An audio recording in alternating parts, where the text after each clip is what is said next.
Alhamdulillahi Rabbil alamin. Wassalatu wassalamu ala nabiyyina Muhammad wa ala alihi wa sahbihi ajma'in. Урматтуу мусулман бир тууган, Аллах субханаху ва таала өзүнүн фазилети менен кээ бир күндөрдү башка күндөргө караганда артык кылды. Бул да болсо биз пайдаланып калуу үчүн. Бул артык болгон күндөрдөн Зулхиджа айынын биринчи 10 күндүгү. Аллах субханаху ва таала бул Зулхиджа айынын биринчи 10 күндүгү менен ант ичкен. Аллах таала өзүнүн сөзүндө «Вал фаджри ва лаялин ашр» таңга ант жана 10 кечеге ант деди. Бул аяттагы 10 кече Ибн Аббас радиаллаху анхума жана башкалар айткандай Зулхиджа айынын биринчи 10 күндүгү. Аллах тааланын бул Зулхиджа айынын биринчи 10 күндүгү менен ант ичкени бул күндөр эң эле абзел күндөр экенинен кабар берет. Пайгамбар саллаллаху алейхи ва саллям Жабир радиаллаху анхудан келген хадисте эң эле абзел болгон күндөр бул Зулхиджа айынын биринчи 10 күндүгү деди. Эң эле абзел болгон күндөр. Жана да Ибн Аббас радиаллаху анхумадан келген хадисте айтат, бул хадис Бухариде келет: «Ма мин айямин ал-амалу салиху фиха ахаббу илаллахи мин хадихил айям». Зулхиджа айынын биринчи 10 күндүгүндө жасалган салих амал эң эле Аллах таалага сүйкүмдүү болгон амал деди. Эч бир күндөр жок Зулхиджа айынын биринчи 10 күнүндөй болгон деди. Салих амал Аллахка сүйкүмдүү болгон деди. Ошондо сахабалар: «Я Расулаллах, валал джихаду фи сабилилла». Аллахтын элчиси, Аллахтын жолунда күрөшүү дагы бул күндөрдө жасалган салих амалдарда эмеспи дешти. Пайгамбарыбыз: «Ооба, Аллахтын жолунда күрөшүү дагы бул күндөрдө жасалган амалдар сыяктуу болбойт» деди. «Илля ражулун хаража би нафсихи ва малих сумма лам яржи мин залика би шей». Бир гана кимде-ким Аллахтын жолундагы күрөшкө жаны менен, малы менен чыгып, кийин ал жактан жаны да, малы да кайтып келбесе деди. Пайгамбар саллаллаху алейхи ва саллям бул хадисте Зулхиджа айынын биринчи 10 күндүгүндө жасалган салих амал эң эле Аллах таалага сүйкүмдүү болгон амал деди. Пайгамбарыбыз бул хадисте бул күндөрдө жасала турган ибадаттарды чектеген жок. Балким ал-амалу салих, салих амал деп айтып койду. Кандай амал болбосун.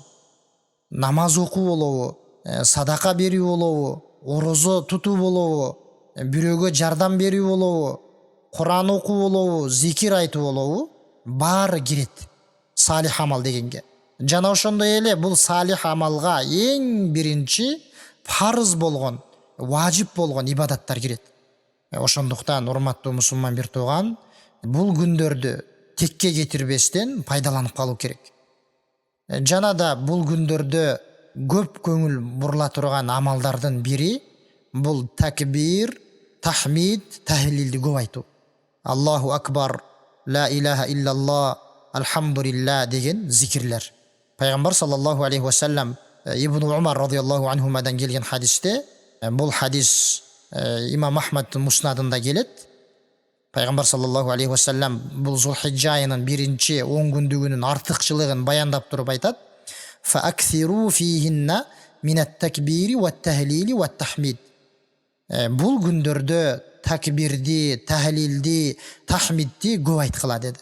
Ла илаха иллаллах, Аллаху акбар, алхамдулилла. Ушул зикирлерди. Бул күндөрдө айтыла турган азыркы биз айткан такбирлер кээ бир сахабалардан келген, ар түрдүү болуп келген. Кайсынысын айтса да боло берет. Мисалы Аллаху акбар, Аллаху акбар, Аллаху акбар, ла илаха иллаллах, валлаху акбар, валиллахил хамд. Муну айтса болот. Жана башка көп айтуу керек бул такбирлерди. Алымдар айткандай, Зулхиджа айы башталары менен такбир мутлак башталат. Убакытка чектелбеген такбирлер. Кайсыл жерде болбосун, кайсыл убакытта болбосун көп айтуу керек. Үндү чыгарып. Имам Бухари өзүнүн сахихинде алып келгендей, Ибн Умар жана Абу Хурайра радиаллаху анхум бул күндөрү Зулхиджа айынын алгачкы биринчи 10 күндүгүндө базарга чыгып үндөрүн көтөрүп такбир айтышат эле. Базардагылар да булардын такбирлерин угуп такбир айтышат эле. Ошондуктан үндү чыгарып көп айтуу керек. Айтканыбыздай кайсыл жерде болбосун, кайсыл орунда болбосун.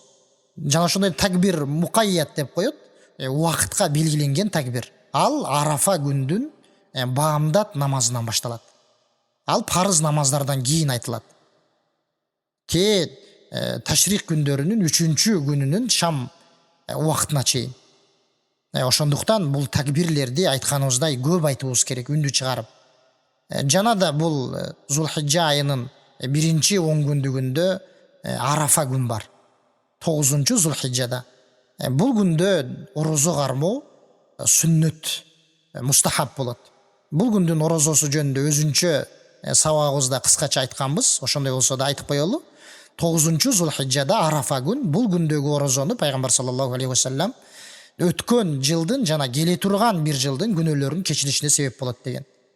Ошондуктан урматтуу мусулман бир тууган, биз бул Зулхижжа айынын 1-10 күндүгүн текке кетирбестен күчүбүздүн жетишинче ар түрдүү салих амалдарды жасап пайдаланып калуубуз керек. Wallahu a'lam wa sallallahu wa sallam.